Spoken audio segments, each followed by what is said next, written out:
So he had three in his life that I'm going to highlight here. And from the Calavera Street crowd, towards the end of the year, it was Bill Rhodes. And from his work life was Bob Berlin. And from his childhood, it's Lenny Berger. That's all right. I can't So hear if I can. first we'll go into Bill Rhodes. They met at Calavera Place. And really, for 30 years on Calavera Place, I don't think they were that great of friends. But they were neighbors, and they had a good time. My dad retired and moved out to Palm Springs, and then about 15 years later or so, Bill retires, and they move out there. And that's when my dad stopped. He started winding down his golf career and started picking up handicapping the horses with Bill Rhodes. And these guys would spend probably 10 hours a day on the phone with each other, handicapping horses for years. When I was in San Diego, I could call my dad and ask for his picks. And they weren't his picks, it was his bets. Because he had a whole series of bets. He had it all figured out. And so Bill was really the one challenging thing that kept my dad's mind motivated and kept him going. And when Bill passed away, my dad really felt it. He missed Bill. We all missed Bill. But, and that was kind of the Calavera connection. It was one of the last bits. And then there was, from the work career, it's Bob Berlin. Yeah. And Bob Berlin, they met in the 50s, at the very beginning of their careers. Bob was in my dad's wedding. They raised their families in parallel. These guys would talk about everything. They talked about all their life experiences. My dad was more of a practical logic thinker and more like a Spock character. And Bob Berlin was a compassionate intellect. And so together, they made a great team. And then one of the things that's so powerful about their relationship is that as families, the Berlins and the Nadalets got together every year on the 4th of July. And it was something we all looked forward to.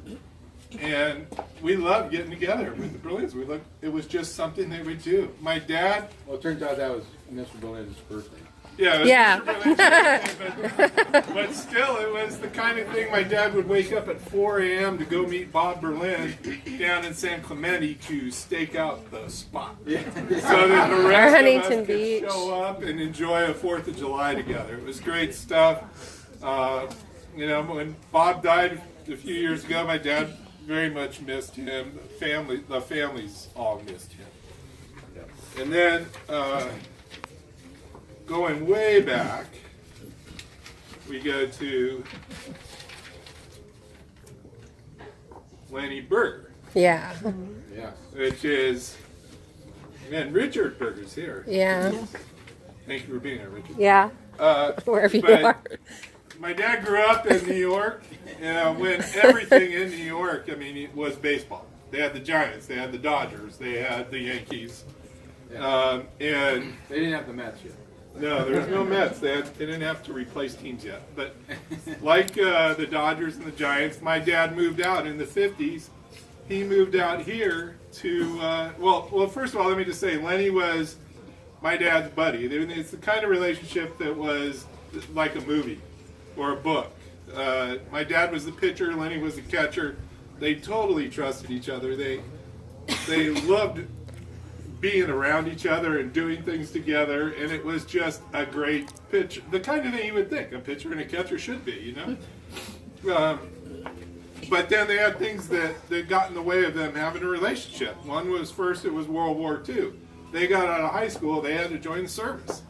So while my dad wrote some notes, we actually found my dad's war journal. And he's got some notes in it, and these letters to his parents and stuff like that mention Lenny. And then after the war, my dad went to school, and then he moved to California. Lenny stayed in New York. So for 25 years, my dad's raising his family. He met my mom, raised us. And then when I was a teenager, Lenny and his family moved out to California. And so his two youngest sons were Richard and Michael. And we got to know their family really well. And it's like two separate cultures. They were Jewish from New York, and we were California and Catholic. And we got together every Christmas and Easter and things like that because they didn't have any other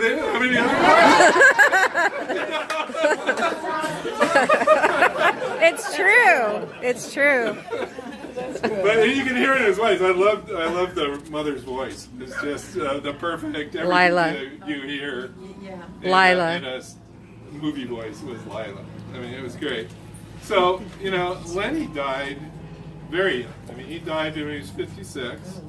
And my dad stepped in as much as he could when Lenny passed. But we really miss Lenny. And we have a letter that Richard's brother Michael read us, and my daughter Camila here is going to read that out. But that was my dad. He was the relationship guy. And here we go, Camila, over to you. Forgive me if I get emotional. To the entire Nadalet family, Jody informed me just 36 hours ago of Rudy's passing, and I wanted to extend my sincere condolences to the entire family, especially Jean, at this time of loss. I guess I will regret not letting Rudy know how much I appreciated the time I spent with him and your family, both before and after my own father's passing. I do not expect that there are any words which I can write that will somehow extinguish the sense of sorrow which you must feel at this time, but I do hope that my words here temper that feeling with only memories of happy times past. My father passed some 35 years ago, and to this day there have been few people with whom I have interacted who I would consider to be as honest, sincere, and generous as him. Rudy was one of those people. I believe it to be somewhat uncommon that another individual, with whom one does not share blood or familial ties, can have a beneficial impact on another person or family's life. But Rudy and Jean did just that for my family after the loss of my father. I remember to this day that Rudy and Jean were the first people to come over to our home after my father died, just a few hours after it occurred, to be precise. Thereafter, your parents went out of their way to make sure that my mother and family were invited to attend Christmas Day, July 4th, weddings, baby showers, etc. Your father invited me a few times to play golf at Alta Vista on Dodger Day with him and John, times which I still have a vivid recollection of. Jody told me that Rudy was 91 years old, I believe, at his passing. A nice long life which he was able to witness, a nice long life which he was able to witness his children and his grandchildren grow up to be adults. It was from my eye a life well lived. Jody asked me how Rudy and my father came to be such good friends. As I recall, in 1943, my father was captain of a public league area baseball team, the Amerks, which was comprised of high school age players. My dad's team was pretty good that year, but when they went up against the team Rudy was pitching for, he beat them. My dad, being the smart person he was, recruited Rudy to play on his team the next year, and they won the city championship in 1944. My dad was the catcher, and your dad their best pitcher. My dad had 2 RBI singles in the championship game at Ebbets Field. Their friendship remained intact long after that season of playing baseball together. I kind of hope that one of the first things your dad encounters in the next world is my dad and his fellow Amherst teammates waiting for him to take his place on the pitcher's mound, and my dad getting into his crouch behind home plate. A kind of field of dreams, like, I know, but it truly is a wish of mine. Anyway, I just wanted to let the entire Nadalet family know how much your father meant to me and how grateful I am to have him in my life. Yours truly, Michael Berger. On one occasion, I could never deny being my father's son. Anyway, when I thought about my dad and reflecting on him, what I thought about most was that it was his goal to live the American dream. And looking around, clearly he has. I mean, he grew up the son of immigrants, the youngest son of immigrants. He served in the Navy during World War II. Went to college on the GI Bill, got his degree in engineering from NYU. Came to the West Coast, worked for one company for 32 years. Was married to one woman for nearly 65 years. That's the good news and the bad news, right, Mom? He had 5 kids. He has, let me see if I get this right, 12 grandchildren and 9 and 10. And going up 10, yeah, maybe 10. Oh, okay. Great grandchildren. He grew up in a wonderful cul-de-sac in an Orange County suburb. He was a member of a country club. He retired to a golf course condo. And what else? I think he lived the life that he wanted to live, and obviously he had a few flaws, and I know that because I share a lot of them. He had a great sense of humor that could sometimes get him in trouble. I know a lot of people have already heard this story, but when he was early in his career, while he was working for North American Aviation or Rockwell or whatever it was at the time, he had to go to General Dynamics office in the Dallas-Fort Worth area. And he and another co-worker were there trying to find out some information about a program that was not going well. They were struggling to get any information out of General Dynamics, so he and his buddy decided it would be funny if they'd sent, at the time, a telegram saying, ignore first wire. So, anyway, people at Anaheim apparently were scrambling, trying to find out where is this first telegram, where is this first wire. They finally realized that no wire had been sent, and I got to believe it was Don Williams, one of his bosses, who came with the idea to reply by saying, "Can't ignore first wire, your resignations are accepted." So like him, I've got a kind of sense of humor that frequently gets me in trouble, but I got to tell you that just summarizing what I've said is that my dad really did live the American dream the way that he wanted to live it. And it's just a blessing to know that there are this many people who've been touched by him throughout his life, and most of them in a good way. And I just want to thank everybody for coming today. And Dad, your resignation is accepted. We know that you're just in a better place.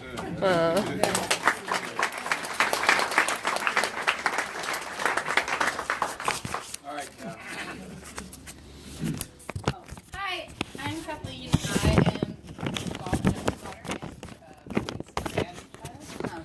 Just wanted to say things like making me nervous, but it's really cool to see so many people turn out for my grandparents' memorial.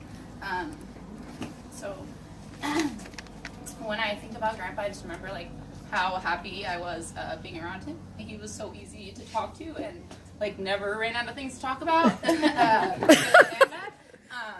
I'm pretty sure he was the first person that taught me what a joke was. He introduced me to Dean Martin when I was like 5 or 6 years old, and a lot of those jokes went over my head at the time, but that's how we initially bonded, and I will never forget that. He also never failed to ever tell me how proud he was of me, no matter what I was doing. There were a lot of times in my life that I didn't know what I wanted to do, but just after talking to him, he always comforted me, and I felt that what he said was always really genuine. Sorry, I didn't practice this one time out loud, so You're doing great. Hand it off to Camille. That's what I did.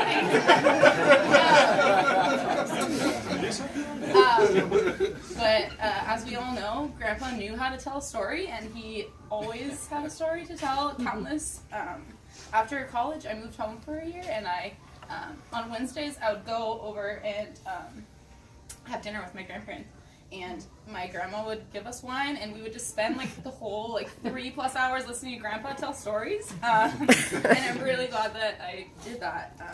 And sometimes I would just stop listening to what he was saying because he was talking for so long. I would just That's look at hilarious. him and tell how watch how he was telling the stories, and he just always had this huge grin on his face before he was about to get to the punchline. And sometimes it took him 5 minutes to get to the punchline because he was just laughing so much to himself. But his laugh was something I'll never forget. And yeah, he was so cool, telling me stories about when he was growing up in the Navy, him and Grandma getting together, and he would constantly say, I still don't know why she ever fell for me, but we're still here to this day. And yeah, it was just really cool listening to him tell stories from his whole entire life. And one of my favorite stories that he shared with me was pretty recently, actually. It was about a year ago, and I think this was right when he started working for that engineering company, and him and my grandma recently moved into their apartment, so freshly moved in that they didn't even have any furniture. And he said that he had went out one night with his boss and his coworkers, and his boss wanted to take the after party to their apartment. And Grandpa was yeah, you realize we don't have any furniture. they're like, oh, it's fine. And then his boss just like bought a bottle of liquor on their way back to their house, and they just spent the entire night like on a mattress and on the floor, just like drinking and talking, and they didn't even need any furniture. And like Grandpa told me that he found $20 afterwards, like from his boss the next day, because he was like, I think he probably thought I needed to put that towards some furniture. But I think it just goes to show that like despite any like materialistic things he had to offer or didn't have to offer, he was just like someone that you want to be around, like no matter what. He had such a great like personality and just like had so much knowledge too to share, and he was so just fun to talk to and be around, and that's just something that I like will hold on to forever. And I know that he didn't have the easiest life growing up, as like we've talked about, but he came out of all of that like just with such a positive, lighthearted attitude, and I think that's something that's rubbed off on me to this day. So that's what you got to experience. yeah, that's what I'm saying. I know it wasn't always like that, but the grandpa I got to be around was always super optimistic and lighthearted about everything. Yeah. So I have his journal from when him and my grandma went to Europe. And I thought it'd be nice to read like a quote out of it, but I read the first page and I was like, I think I just have to read this because it's pretty funny. It calls out my mom, sorry. What a shock. Okay, so it says Monday, October 5th at Bob and Jennifer's house. Kathleen celebrates her birthday and reminds me I promised her donuts on our last visit. So I rise at 5 a.m. and fill the order prepared the previous evening. We schedule our departure at 3:50. Airport arrival at 5 p.m. Flight to Paris is at 7:10 a.m. Okay, this is where it gets good. Jennifer drives us to the airport via a route that didn't exist when I was working. Traveling to the airport. My impression, Jennifer is on the 105 headed south in the carpool lane. Her left hand fingers are just touching the bottom of the steering wheel. Meanwhile, her right hand is going through the motions of a person conducting an orchestra.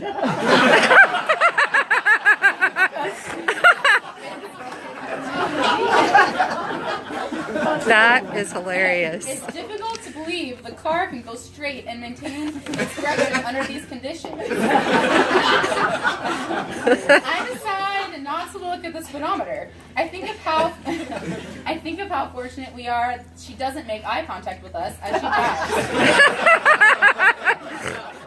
drives. We arrive at the airport early. Proving Jennifer is a capable driver and we appreciate her help. Oh, that was sweet. That was good.